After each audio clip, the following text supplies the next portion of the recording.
Hello everyone, good morning, नमस्कारम, welcome to my Mantra Gyan channel. इसमें आपको योगा, योग, हस्त मुद्राएं, आकर्षण के नियम, ज्योतिष और वास्तु के उपाय पर वीडियो मिलेंगे। तो प्लीज चैनल को लाइक सब्सक्राइब जरूर कर दीजिए और ज्यादा से ज्यादा शेयर भी करिए। तो आप सभी लोगों को महाशिवरात्रि की हार्दिक शुभकामनाएं। ये शिवरात्रि भगवान शंकर की कृपा आप पर जमकर बरसे और आपकी जो भी मनोकामना हो वो जरूर पूरी हो, इसी आशा के साथ मैं इस वीडियो को आरंभ करती हूँ। तो आज मैं आप लोगों के लिए सिर्फ एक ही उपाय बताऊंगी जो कि महा उपाय माना जाता है। इसे आप अगर श्रद्धा और विश्वास के साथ कर लेते हैं तो यकीन मानिए आपकी बड़ी से बड़ी इच्छा जरूर पूरी हो जाएगी। क्योंकि भगवान भोलेनाथ जो हैं वह भोले बाबा कहे जाते हैं, सबसे जल्दी प्रसन्न होने वाले देवता माने जाते हैं। उनका नाम ही भोलेनाथ है। तो अगर आप करुण पुकार करके श्रद्धा और विश्वास के साथ भगवान शंकर से कुछ भी मांग लेते हैं तो आज के दिन आपकी वो इच्छा पूरी होना ही होना है। इसके लिए मैं आपको छोटी सी एक कहानी सुनाना चाहूंगी कि भगवान कितने दयालु हैं और कितने भोले हैं। भगवान भोलेनाथ को किसी भी प्रकार की तंत्र मंत्र यंत्र साधना की कोई जरूरत नहीं है, सिर्फ श्रद्धा और भक्ति बहुत जरूरी है। तो इसके लिए एक छोटी सी कहानी आपको सुनाना चाहूंगी। एक गांव था, उसमें एक भोला नाम का व्यक्ति रहता था। किसान था बेचारा, दिन भर मेहनत करता था। पत्नी बहुत झगड़ालू थी, हमेशा कहती थी कड़ी मेहनत करते हैं, भगवान की भक्ति भजन नहीं करते हो इसलिए अपने पास में पैसा नहीं आता है।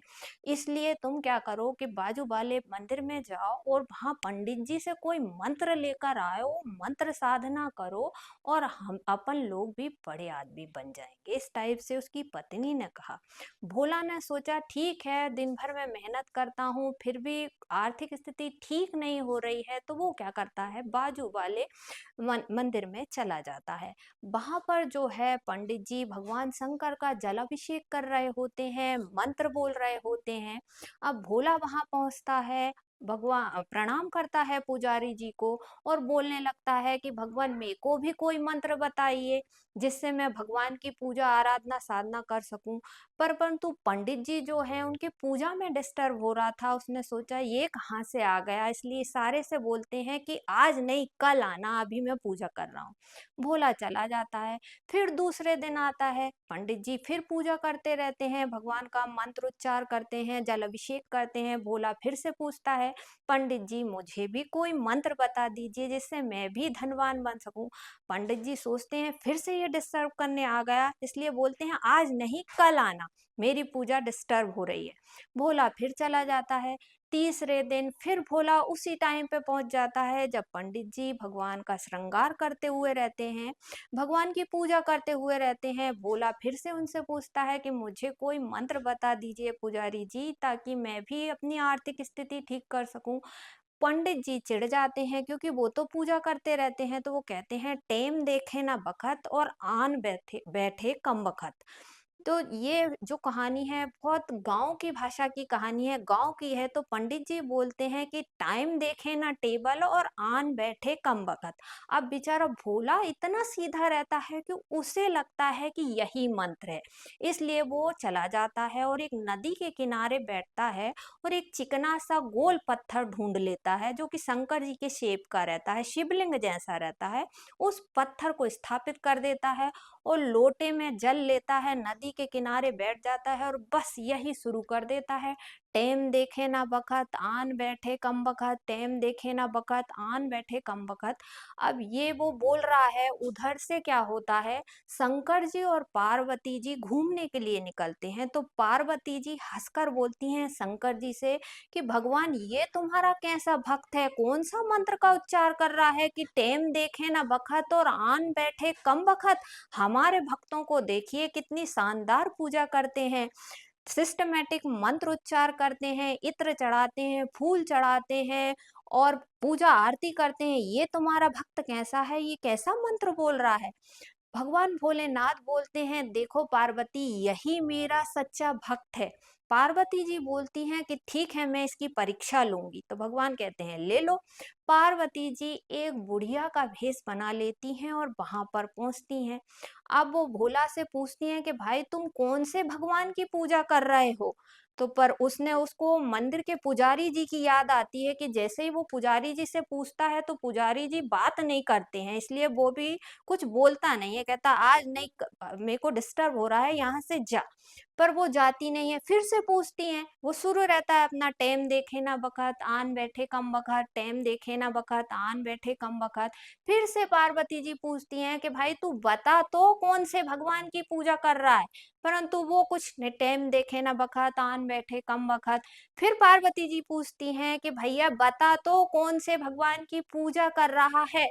तब वो गुस्से में आके बोलता है तेरे खसम की, तेरे पति की। उस समय ही भगवान भोलेनाथ प्रकट हो जाते हैं और कहते हैं कि देख ये मेरा सच्चा भक्त है कि नहीं, उसने तेरे को बराबर पहचान लिया।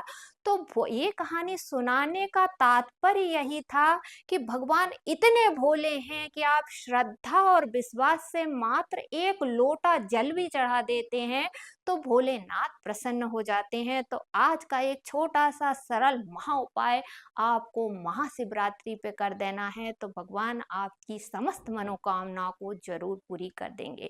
इसके लिए आपको करना क्या है, महाशिवरात्रि के दिन में ये उपाय करना है, शाम के समय में आपने ये उपाय करना है।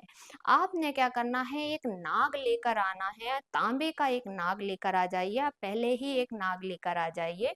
उस नाग को आपने एक थाली में रख लेना है, बीलपत्र रखना है, धतूरा रखना है, समी पत्र रखना है, एक लोटा जल रखना है, काले तिल आपने रखना है, धूप दीप अगरबत्ती आपने रखना है, केला रख लेना है। ये लेकर भगवान शंकर के मंदिर में पहुंच जाना है।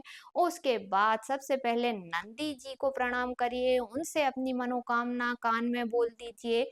इसके बाद आपने शिवालय में जाना है, शंकर जी का जल अभिषेक कर दीजिए, काले तिल चढ़ा दीजिए, उनका कच्चा दूध लेकर आए हैं या पंचामृत लेकर आए हैं तो उससे स्नान करा दीजिए, फिर से शुद्ध जल से स्नान करा दीजिए, बील पत्ती चढ़ा दीजिए, धतूरा चढ़ा दीजिए, धतूरे के फूल चढ़ा दीजिए, समी पत्र चढ़ा दीजिए और आपकी मनोकामना बोलते हुए उस नाग को आपने वहां पर चढ़ा देना है और प्रभु से प्रार्थना करनी है कि आप तो नागेश्वराय हो, मेरी हर आपकी जो भी इच्छा है उसे भगवान को आपने बोलना है और उस नाग को अर्पित कर देना है, धूप दीप अगरबत्ती बताना है और आपको मात्र 108 बार ओम नमः शिवाय मंत्रा का बिल्कुल हृदय से जाप करना है, करुण पुकार करके जाप करना है। तो आप देखेंगे कि भोलेनाथ आपकी बड़ी से बड़ी मनोकामना को जरूर पूरी करेंगे। तो उम्मीद करती हूँ वीडियो में दी गई जानकारी आप लोगों को पसंद आई होगी, तो कमेंट में हर हर महादेव लिखना ना भूलें। धन्यवाद।